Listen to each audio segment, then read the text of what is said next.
পাকিস্তানক সমৰ্থন কৰে হয়নে নহয়? সেইটো যেন নহয়, আমি প্ৰত্যেকজন যে অসমীয়া সেই কথাটো ক'বৰ কাৰণে জয় অসম দিছো। গতিকে মই আকৌ এবাৰ সকলোকে জোৰকে জয় অসম দিবলৈ কৈছো।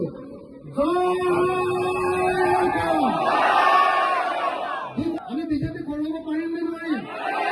আমি বিজেপি ঘূৰাব পাৰিম নে নোৱাৰিম? আমি 26ত বিজেপিক ব্ৰহ্মপুত্ৰত কঢ়িয়াই দিব পাৰিম নে নোৱাৰিম? আমি 26ত AIDFক ব্ৰহ্মপুত্ৰত কঢ়িয়াই দিব পাৰিম নে নোৱাৰিম? আমি বদৰুদ্দিন ৰাজভৰক অসমৰ পৰা হটাই দিব পাৰিম নে নোৱাৰিম? আমি হিমন্ত বিশ্ব শৰ্মাক অসমৰ পৰা হটাই দিব পাৰিম নে নোৱাৰিম? চৰকাৰ আমি বদলাব নোৱাৰো হয় নে নহয়? বদলাব পাৰিম 26ৰ ইলেকশ্যনত বিজেপি ঘৰুৱাৰ পৰা হয় নে নহয়?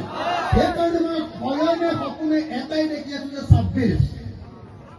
26ত মোমাই আৰু চাচা আৰু মামা এই দুইজনক মই সদায় সপোনত দেখি থাকো যে দুইজনক ৰছীৰে চকীৰে সৈতে বান্ধিছো আৰু দুখীয়া মানুহবিলাকক লগত লৈ এনেকে দলিয়াই দিছো। সদায় দেখি থাকো। এইটো সপোন পূৰ হ'বনে নাই? পূৰ হ'বনে নাই? চাচা আৰু মামাক দলিয়াই দিব পাৰিম নে নাই? পাৰিম নে নাই? পাৰিম নে নাই? যে চাচা আৰু মামাক 2026ত দলিয়াব লাগিব আৰু যদি দলিয়াব নোৱাৰো সদায় মামাৰ অত্যাচাৰৰ বলি হৈ থাকিব। আজি সংখ্যালঘু ল'ৰা এজনক যদি কোনোবা এটা কেছত পুলিচে ধৰি লৈ গ'ল, ৰাতি 2টা বজাত দৌৰিবলৈ দি পিছফালৰ পৰা গুলিয়াই মাৰি দিয়ে। মাৰে নে নামাৰে? এনকাউণ্টাৰ কৰে নে নকৰে? চৰকাৰে এই কাম কৰিব পাৰে জানো? কৰিব নালাগে হয় নে নহয়? কিন্তু হিমন্ত বিশ্ব শৰ্মাই দাড়ি আৰু টুপি দেখিলে পাগলা হৈ যায় আৰু লগে লগে গুলিয়াবলৈ নিৰ্দেশ দিয়ে। হয় নে নহয়? হয় নে নহয়? হয় নে নহয়? গতিকে এই অসম আমি বদলাব লাগিব। হিন্দু আৰু মুছলমান একেলগে থাকিব লাগিব। মুছলমানে হিন্দুৰ বিৰুদ্ধে কথা কোৱা বন্ধ কৰিব লাগিব আৰু হিন্দুৱে মুছলমানৰ বিৰুদ্ধে কথা কোৱা এৰি দি একেলগে ক'ব লাগিব যে হিন্দু মুছলমান সকলোকে আমাক সমভাৱে জীয়াই থাকিবৰ কাৰণে অধিকাৰ দিয়া, অধিকাৰ দিয়া, অধিকাৰ দিয়া। হয় নে নহয়? হয় নে নহয়? অসমৰ 100জন মানুহৰ ভিতৰত 28জন মানুহৰ মাটি নাই, ভূমি হয় আনৰ মাটিত থাকে, নহলে মাটি ইমান কল আছে ঘৰটো বনাবলৈও জোৰা নাই। এনেকুৱা ধৰণৰ মুৰ্গীৰ গঁৰালৰ সমান ঘৰৰ নিচিনা এটা বনাই থৈছে। 100জন মানুহৰ ভিতৰত 28জন মানুহৰ মাটিয়েই নাই। হিন্দুৰো নাই, মুছলমানৰো নাই, বুজিছেনে? চৰ চাপৰিও নাই, চাহ বাগানো নাই। এনে কাকো মাটি দিবৰ কাৰণে কোনো ব্যৱস্থা নকৰে।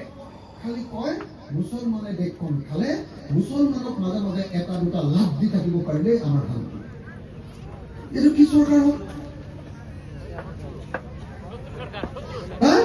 এইটো কি চৰকাৰ হ'ল? যি চৰকাৰে এটা জাতিক হকে বিহকে টাৰ্গেট কৰি অত্যাচাৰ কৰে সেই কামৰটোক কোনো হিটলাৰিজিম বুলি কয় হয় নে নহয়? সেইটোকেতো ফেচিবাদ বুলি কয়, সেইটোকেতো স্বেচ্ছাচাৰী শাসন বুলি কয়। আৰু সদায় আমি পৃথিৱীত দেখিছো যে যদি কোনোবা শাসকে স্বেচ্ছাচাৰী শাসন চলায় তেনে ৰাইজে ধৰি বান্ধি সেই স্বেচ্ছাচাৰী শাসকক সদায় নদীৰে দলিয়াই পেলাই দিয়ে হয় নে নহয়?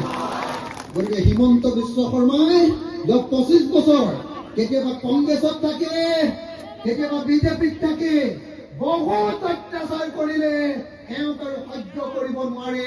যেনে তেনে 26ত আমি তেওঁক ব্ৰহ্মপুত্ৰত দলিয়াই পেলাবই লাগিব, পেলাবই লাগিব আৰু পেলাবই লাগিব।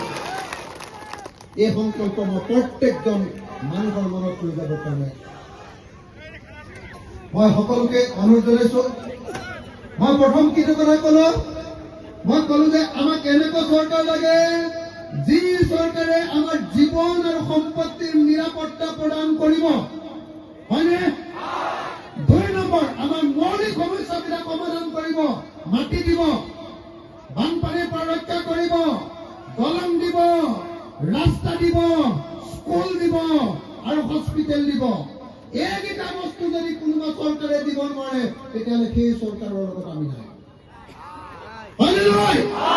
হয়নে নহয়? হয়নে নহয়? আৰু এই কথাটো সদায় মুছলমান হৈ থাকিবৰ কাৰণে সদায় ভয় কৰি থাকিব লাগিব। মুছলমান হৈ থাকিবৰ কাৰণে সদায় ভয়ে ভয়ে খালি কংগ্ৰেছকে ভোট মাৰি থাকিব লাগিব, কাৰোবাৰ ভোট বেংক হৈ থাকিব লাগিব, এনেকুৱা নহয় শ্ৰদ্ধেয়। স্পষ্ট ৰূপত এটা কথা কৈ দিয়ক, বিজেপিক যেনেকৈ উপৰাম বুলি কৈছো, কংগ্ৰেছকো স্পষ্ট ৰূপত কৈ দিয়ক যে তোমালোকে যোৱা ৭৭ বছৰ শাসন কৰাৰ পাছতো মুছলমান মানুহক কিয় মাটিৰ পট্টা নিদিব? কিয় নিদিব? দিব লাগে নে নালাগে? দিব লাগে নে নালাগে? লাগে নে নালাগে? যদি আজি পট্টা দি থৈ গ'লহেঁতেন তেতিয়াহ'লে হিমন্ত বিশ্ব শৰ্মাই আপোনালোকৰ ঘৰবিলাক ভাঙিব নোৱাৰিলেহেঁতেন। হয়নে নহয়? মই আন্দোলনকাৰী চাওক, মই কাৰোবাক ভাল পাই কাৰোবাক তেল মৰা মানুহ নহয়। মই স্পষ্ট ৰূপত এটা কথা কৈছো, বিজেপি আমাৰ আটাইতকৈ ডাঙৰ শত্ৰু, কিন্তু কংগ্ৰেছেও কিন্তু বাৰু সুদাই এৰি থৈ আমাক যোৱা নাই, মাজে মাজে সিহঁতো আমাক দিগদাৰ কৰি আছে। হয়নে নহয়? সেইকাৰণে মনত ৰাখিব লাগিব যে যেতিয়াই কংগ্ৰেছক ভোট দিম, এবাৰ স্পষ্ট ৰূপত ক'ব লাগিব, ভোট দিছো হয়, এইবাৰ যদি কাম নকৰা ব্ৰহ্মপুত্ৰত তোমালোকক বিজেপিৰ নিচিনাকে আকৌ দলিয়াই পেলাম। হয়নে নহয়? হয়নে নহয়? সেইকাৰণে ৰাইজৰ দলে এবাৰ কৈছো, ৰাইজৰ দলে অখিল গগৈয়ে আমি কৈছো যে এইবাৰ যিখন চৰকাৰ হ'ব, এইখন চৰকাৰ অকল কংগ্ৰেছক কৰিবলৈ দিব নালাগে। যদি অকলে কৰিবলৈ হ'লে আকৌ আগৰ নিচিনা দালালি কৰিব লাগে।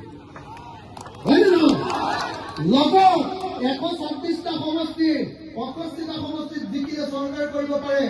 70টা সমষ্টিত যদি আমি জিকো গোটেইবিলাকে, তাৰ 20টা সমষ্টি যদি আমাৰ হাতত, ৰাইজৰ দলৰ হাতত থাকে, তেতিয়াহ'লে কংগ্ৰেছে লেটিপিটি কৰিব নোৱাৰে। বুজিলে নাই?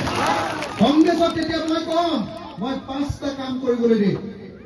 যদি চৰকাৰ নিজে বনাও তেতিয়াহ'লে 5টা কাম কৰিম, আৰু যদি চৰকাৰ আনৰ লগত বনাও তেতিয়াহ'লে 5টা কাম কৰিবলৈ মই সেই চৰকাৰক বাধ্য কৰিম, আৰু যদি সেই 5টা কাম নকৰে তেতিয়াহ'লে সেই চৰকাৰকো এদিনৰ ভিতৰতে বিৰাই দিম।